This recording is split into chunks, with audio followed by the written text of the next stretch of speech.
maski lagyan mo ng lipstick at makeup ang baboy, Ay, nako! anong itsura nun? Di ba baboy pa rin? Naku po, patay tayo dyan!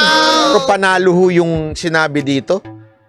Panoorin ho natin ha. Komentuhan natin. Ito, ang ganda nito. Huwag kayong bibitaw. At kung kayo'y nanonood, i-share ninyo.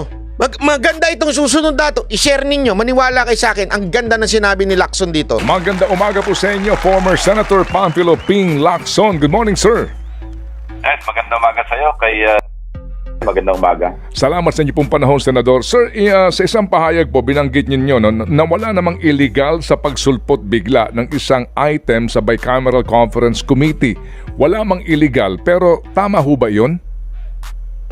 Tama, wala naman sa rules at wala rin sa batas na hindi pwedeng baguhin yung mga disagreeing provisions ng both houses. Kasi di ba sa Bicam, Ted, ang kalakaran talaga dyan, kung yung general na panuntunan ang susundin natin, yung disagreeing provisions lamang ang i-reconcile. Mm-hmm. Pero talagang naging kalakaran na maski sa Bicam, maski wala sa provision ng wala sa House version at wala sa Senate version, naisisingit pa rin yung ibang version outside of the two versions ng both houses.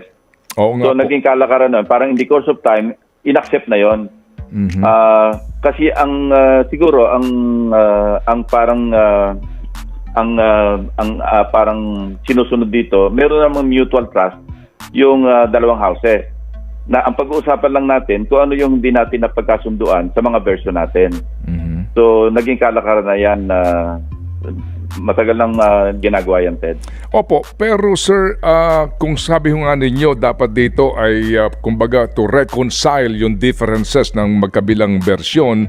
Pero hindi ho ba sir, bagamat hindi nga ito illegal, pero the fact na dapat ho masusi ang pag-aaral sa bawat proposed budget ng departamento at dumadaan pa nga yan po sa Development Budget Coordinating Committee, bigla-bigla maglalagay ka ng malalaking pera doon po sa isang departamento na hindi naman humihingit, nagugulat sa appropriation. Hindi ho ba, bagamat ito'y hindi illegal, pero di ho ba't mali iyon? Ayan. So, sinasabi ni Lacson, napakalinaw na sinasabi ni Lacson dito, na naging kagawian na. Totoo. At hindi naman po illegal. Pero, di ba parang mali yun? Ano yung mali? Kasi, dineliberate sa Senado, dineliberate sa House, nag-Bicam, magkasama sila, inayos nila. Tas after nun, may isinisingit. Yun na tinatawag na insertion, na budget, na hindi na nakikita ng Senado.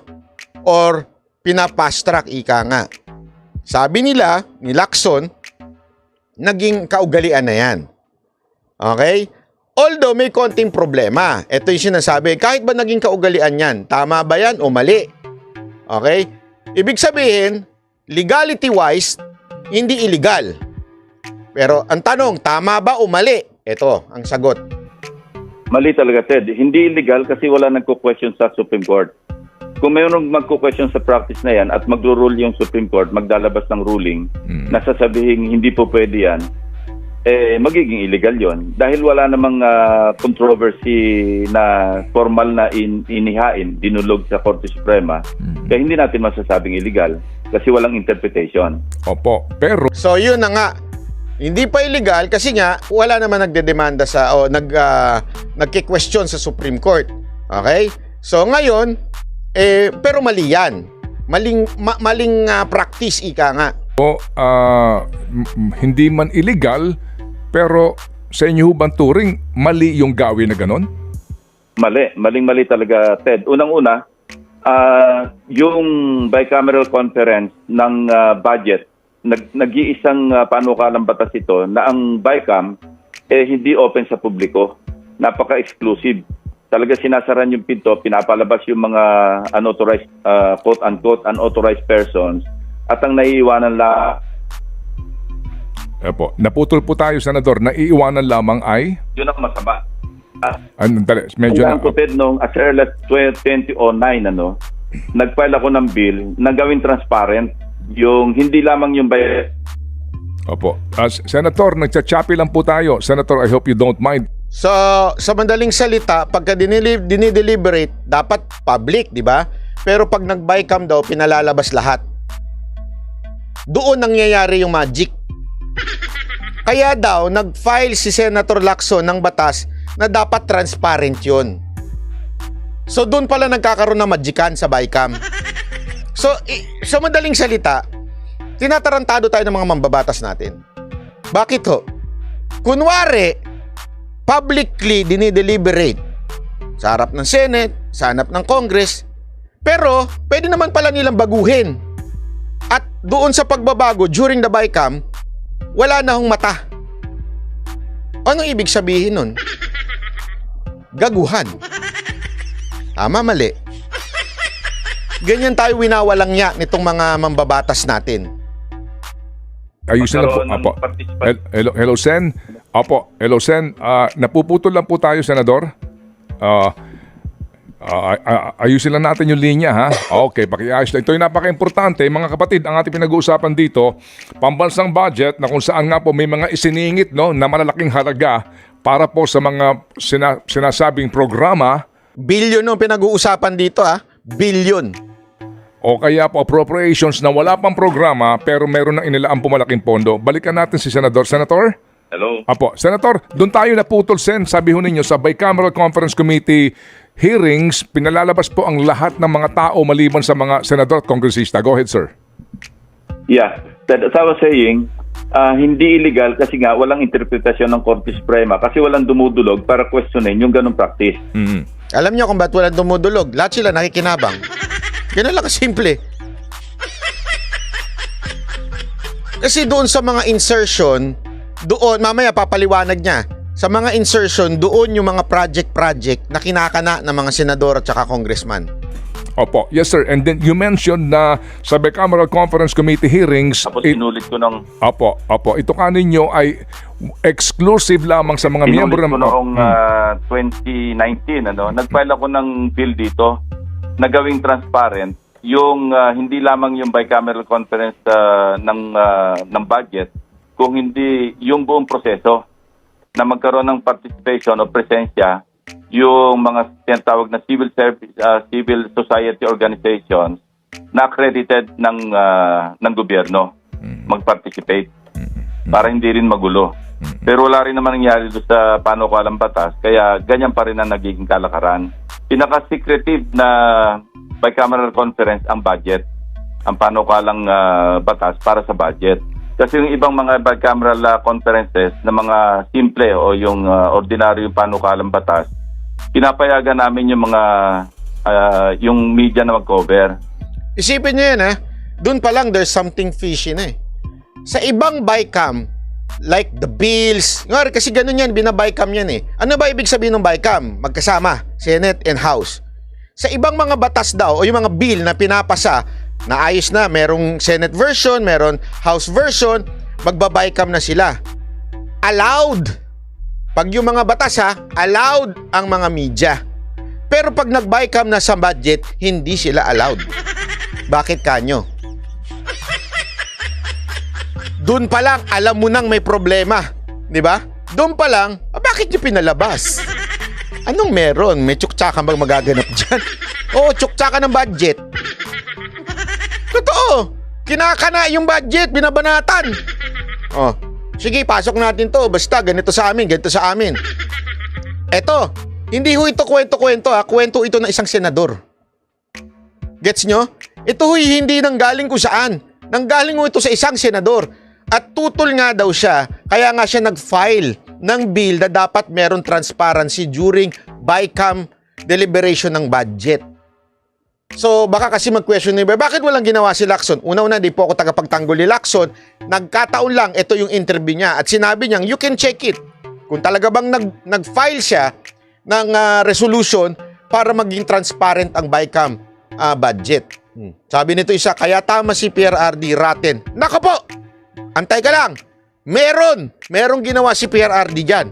O, panoorin nyo, ha? Pero nagtataka nga ako, bakit pagdating sa budget, hindi pwedeng mayroong iba nakakarinig.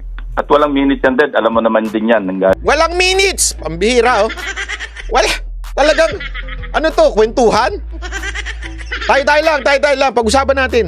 Walang minutes, wala lahat. Walang recording. Ang lupit, ano? Grabe.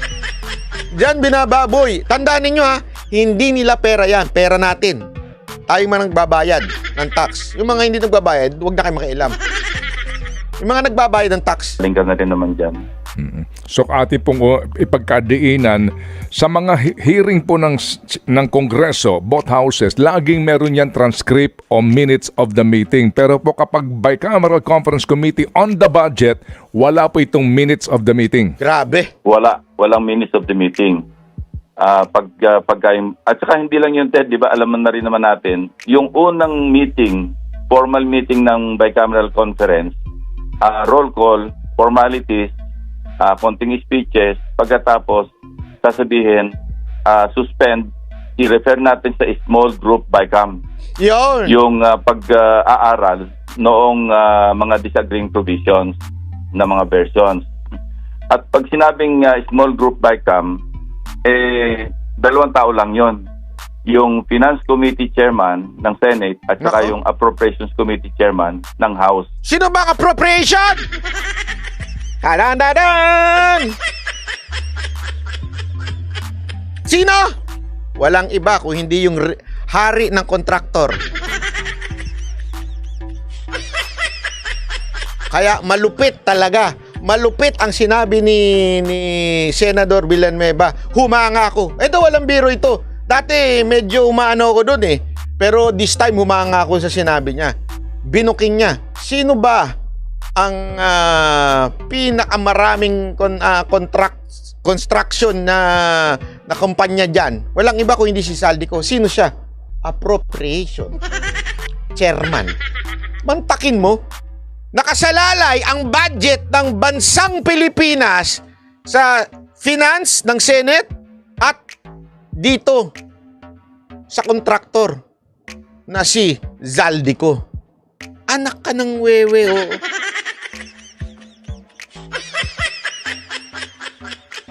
Mantakin mo?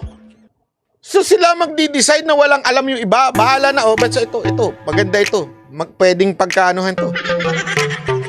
So halos hindi na rin monitor. Although, amin sa Senado, natatandaan ko, sinasangguni rin sa amin sa mga miyembro ng BICAM yung mga nagdi-disagree na mga provisions.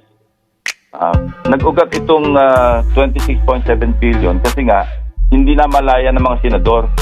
Kasi pagbalik, pag-resume noong suspended na bicameral conference, alam mo rin ito, Ted, na halos pirmahan na lamang, parang yari na, nakakamada na lahat yung napagkasunduan ng dalawang representatives ng mga committees, bicameral conference committees, at halos pirmahan, at hindi mo na rin, wala ka na rin time para pusisiin kasi parang pagka ikaw na nga abala sa oras, kapag binasa mo pa isa-isa, hindi mo talaga kayang basahin kung hindi mo dadalhin yung homework, yung draft ng final version.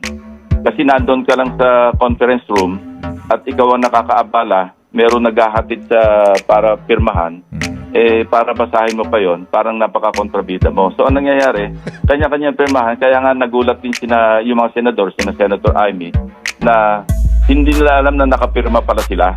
Yun ang ibinuelta sa kanila ng House na, teka muna, sabi mo, hindi mo alam, nakapirma ka naman dito. Pero sa akin, Senator Lacson, responsibilidad pa rin. Kahit masabing istorbo kayo. Hindi, naintindihan ko sinasabi niya na pag ikaw yung binusisi mo pa, ang dating mo, ikaw yung kontrabida. Dapat lang. Hindi, sa akin kung ikaw ay senador, ikaw ay pambihira, busisiin ninyo. Diba? Busisiin ninyo kasi trabaho nyo yan. Hinalal kayo ng taong bayan para dyan. Diba? Yun lang sa akin. Na meron talagang akap dyan na item. Opo. So yung nga po ang nangyari at kumbaga parang kumpiyansa ka, nagtitiwala ka na yung mga napagkasunduan ng una, yun na yun at pumirma ka kasi yun ang iyong assumption na walang isiningit. Yung good faith na tinatawag. Yes. Kaya nga may walang good faith sa mga congressman. Hindi kasi sinasabi parang gano'n na nakaging na kagawian. Yung good faith, yung may tiwala ka na hindi nila babaguhin. Walang gano'n ngayon eh. Walang good. Sa totoo lang, walang good ngayon dito sa House of Representatives. Wala. Importante yung merong mutual trust, kailangan merong good faith. Opo. Senator, nasa rules ho ba yan na kapag ho nagkaroon ng bicameral conference committee hearings on the budget na walang transcript o minutes na maaari pong balikan at maging record nito sa diskusyon sa mga usap-usapan sa komite? Wala. Ang nasa rules, yung itatakel, yung disagreeing provision na hindi nasusunod. Kasi pag sinabi nating disagreeing provisions ang pag-uusapan, yung nagkakaiba lang sa version ng House at saka ng Senado, ang pag-uusapan, nakalimit lang doon. Pero yun nga, marami nagsisingit for the longest time. Hindi lang naman ngayon nangyari sa AKAP. Opo. Marami talaga nagsisingit. Dahil kung natatandaan mo, di ba, I think noong panahon na si Tito Sen pa yung Senate President. Ito, pakinggan nyo to. Maganda ito. Okay, napakaganda nitong senaryo na to na nangyari nung panahon ni Pangulong Duterte. President, na mas malala yung ginawa noon.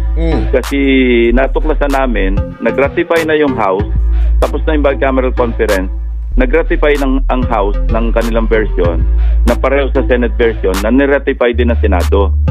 Nang makita namin yung enrolled bill, nakita namin meron dagdag na 75 billion pesos na wala naman doon sa niratify.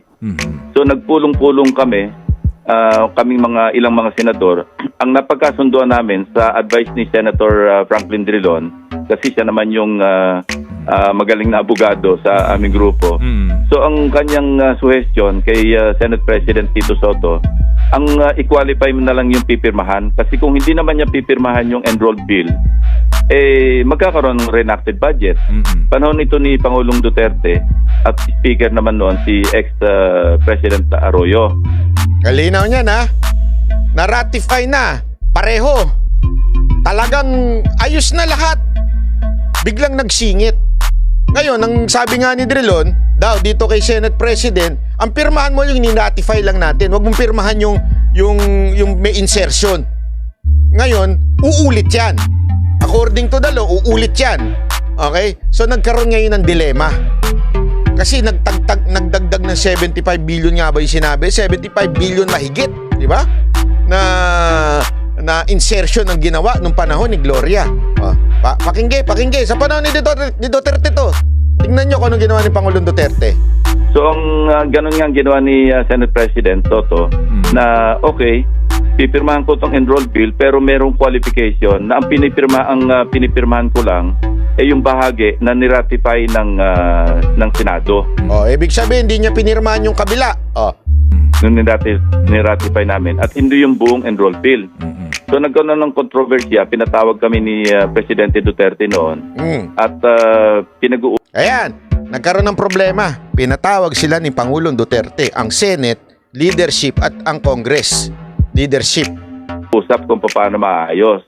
Nung hindi nagkaayos, ang ginawa ng Malacanang, dinito, hindi lamang 75 billion, umabot ng 90 billion pesos ang nabito. Gets nyo? Malaking bito yun sa budget measure sa kasaysayan ng Pilipinas. Dahil nga doon sa, sabihin ko sa akin ito, kalokohan ng House, na magsingit pa ng amendment after ratification. Yun ang Gets nyo? Ang galing, di ba? Nung nagkagulo na sila, nagkagulo na, 75 billion na siningit, dinala nga yan kay Pangulong Duterte. Hindi sila nagkasundo. Ano ginawa ni Pangulong Duterte? Okay na yan. Ayos na yan, walang problema dyan. Hindi siya nakialam, hindi siya nagsalita. Hindi, ayos na yan.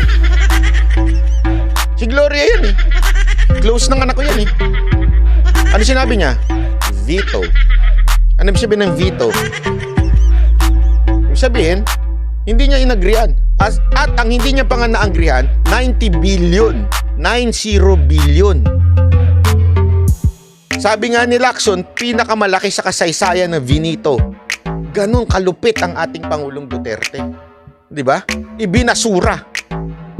Ganun ba? May bito pala dyan? Ay, meron palang, may insertion pala dyan? Akin na yung papel. Bito ko. Kasi may kapangyarihan ng Pangulo na gawin yan. I-veto niya yung mga batas o di kaya itong sa budget. Ang tanong, kamusta na Kamusta ngayon?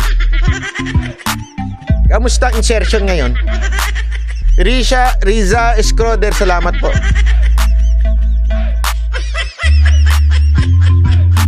Huwag niyong lolokohin si Pangulong Duterte. Lokohin niyo na lelong yung panot. Pero si Pangulong Duterte hindi niyo maloloko talaga. Isipin niyo feeling natin close ni Gloria si Pangulong Duterte, pero tandaan niyo, it was Gloria ang speaker noon. Kaya alam mo, respetado Respetado ng mga senador, kasi alam nila ito lang talaga ang Pangulo na merong malasakit Ito lang talaga ang Pangulo na iba. Lakas ng loob, tapang ng dibdib. Diba? Ito lang. Ngayon, nga. Alam na nga may insertion, pinirmahan pa. Yan ang katunayan. Yan ang katunayan na binabasa ni Pangulong Duterte. Tama si Melasio. Binabasa kasi ni Tatay Diggs ang lahat. Yan ang katunayan. Hindi tamad. Hindi nanonood ng Netflix. Ngayon, sinubukan na naman ng kamera. Sabi nung kamera, akong blaha. Pinsan ko to. Sagot ko kayo, pinsan ko to. Insert nyo ng insert chat hanggang mabuntis. Insert nyo ng insert. Hindi yung kabastusan yun Bakit insert na insert hanggang mabuntis? Kasi lumalaki na lumalaki. Pag pinasok mo nang ipinasok, lalaki talaga yan. Diba? Sinagad Talagang nabuntis. Sagad ba naman Sagad sa kawalang niyan tong kamera bumuntis, dumobo ngayon yung budget. Walang pakialam. Tama, mali. Tuloy. Napakasama. So isipin mo, ratified na, i-amend mo pa. Sino may karapatan mag-amend? Enroll bill, i-ano mo lang, ipiprint mo lang yun bago pirmahan ng dalawang leaders ng dalawang kapulungan. Pero inamend pa nila at nagsingit pa ng 75 billion pesos. Opo. Kumbaga, nirtipikahan, hindi kasama yon sa supposed to be inaprubahan ng both houses on separate session. Senador, dito po ngayon sa pangyayaring ito, with all due respect kay Senator Sani Angara, dahil siya ang timon ng Senado dito, hindi naman kaya siya ang nagkulang dahil sa lookout niya yon na merong isiningit na AKAP fund. Yan. Magandang tanong yan. Ako, gusto kong bigyan ng benefit of the doubt si Senator Angara na napalusutan din siya. Na hindi siya kasama sa usapan ng House Appropriations Committee Chair na ito merong nakalagak na para sa AKAP. Pero yung basic muna, Ted, AKAP, sabi sa kapos ang kita. Lahat halos ng Pilipino kapos ang kita Wala namang tayong masasabing worker na Pilipino. Ako, kapos ang kita ko Joke lang. Hindi, alam mo ako, sabi nga ni Lacson we give the benefit of the doubt na napalusutan na si Angara. Pero ganun pa din yun. Ibig sabihin, palpak ka. Napalusutan ka. Di ba? Bakit ka napalusutan? Pambihira. Pera ng taong bayan niya, nalulusutan kayo? Pino, na kapos ang kita, na hindi kapos ang kita. Lahat, kasi may kasabihan nga di ba? There's no such thing as enough money. There's only too little and too much.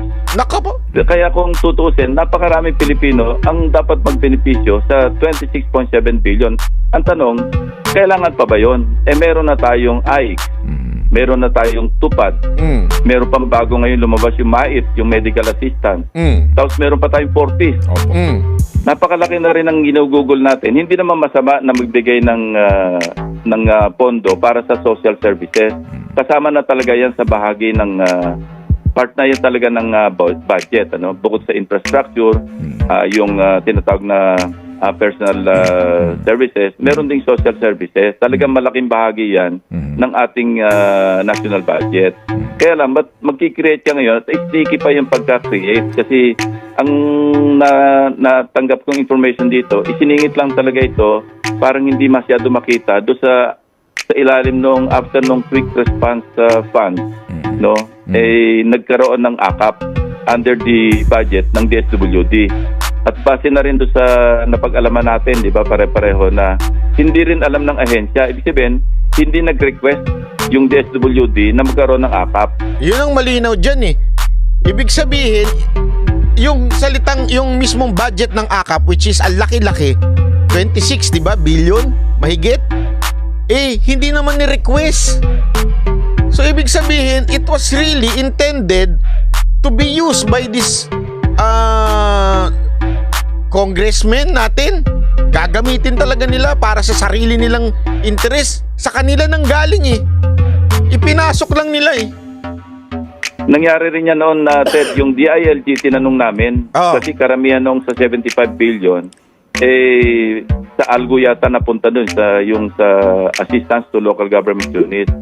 Nung tinanong namin si Secretary Anyo, alam nyo ba ito? Ang sagot, hindi. Hindi sila nakonsulta. Wala silang kamalay-malay. So talagang ang nakakaalam lang sa pagsingit yung ilang miyembro ng House. Ted, katunayan itong AKAP, hindi lahat ng congressmen alam nila ito. Nako? Kakaunti lamang sa Congress ang nakakaalam na meron. Malamang si Tambaloslos, si Zaldico at saka yung Tingog party list, baka yun lang yun. Hindi natin alam.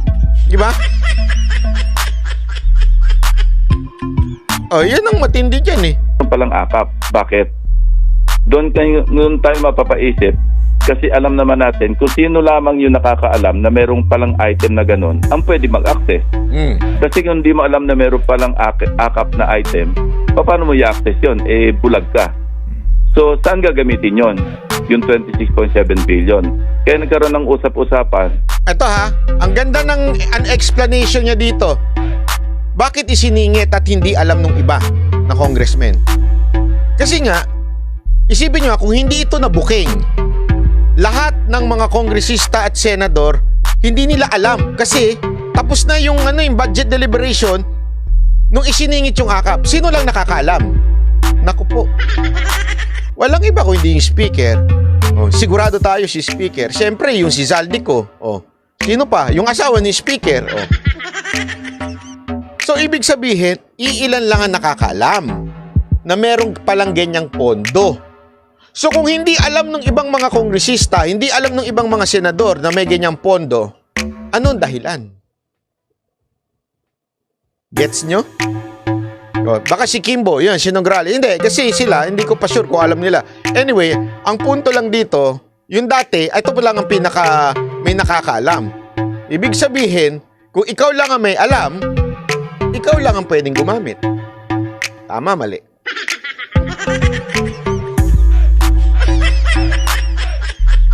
Halimbawa, kunwari magbabarkada kayo, lumabas kayo, nagburakay kayo. Tapos binigyan kayo ng pera para gamitin. Ang nakakaalam lang isa sa inyo. Hindi alam ng buong barkada nyo na binigyan yung isa nyong kaibigan na ito 5 milyon gamitin nyo sa Boracay. Halimbawa lang naman. Diba?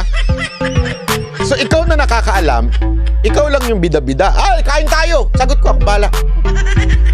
Tayo?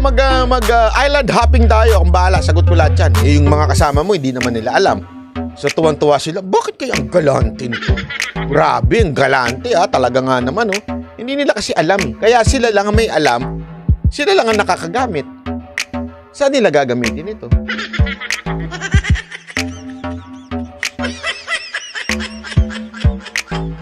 Antindi, no? Sabi nito, alam na sindikato datingan. Tama. Na baka sa pagpapatuloy ng signature campaign do sa firma, do sa People's Initiative, doon gagastusin yung 26.7 billion. Hindi ko sinasabing yun ay gospel truth o yun ang talagang katotohanan. Pero yun ang naging suspetsya ng ilang mga senador. Kasi nga, bakit hindi nila alam? At doon nga sa presentation sa hearing, meron din po sa isang, I think, Viber group, na naka-identify na yung AKAP bilang source ng pera na ibibigay doon sa mga LGUs.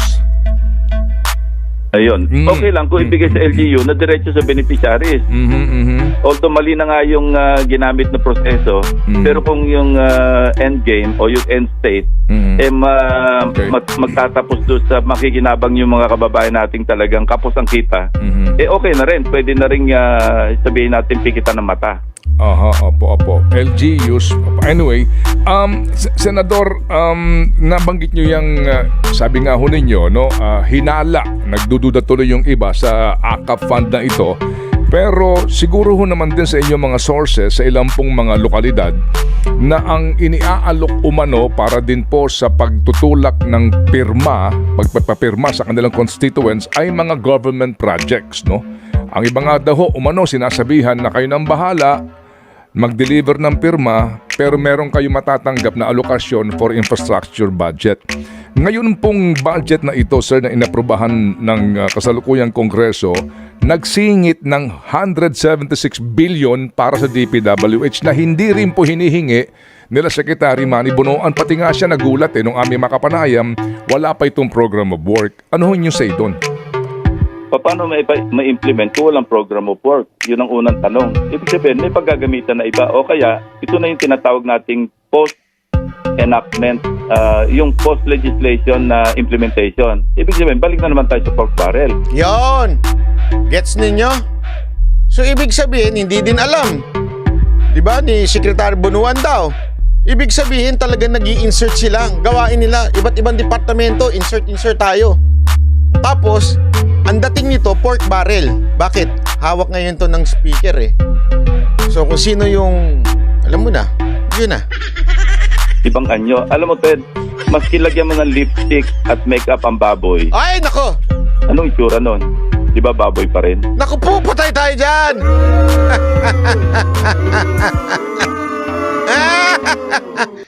Ang baboy, kahit lagyan mo ng lipstick, kahit lagyan mo ng manicure, pedicure, baboy pa rin yan. Ibig sabihin, yung pork barrel, hindi ho yan si Tamba. Alam ko, hindi ho si Tamba yan. Yung pork barrel, kahit ano pang lagyan mo dyan, lipstick, palitan mo pangalan, pork barrel pa rin yan.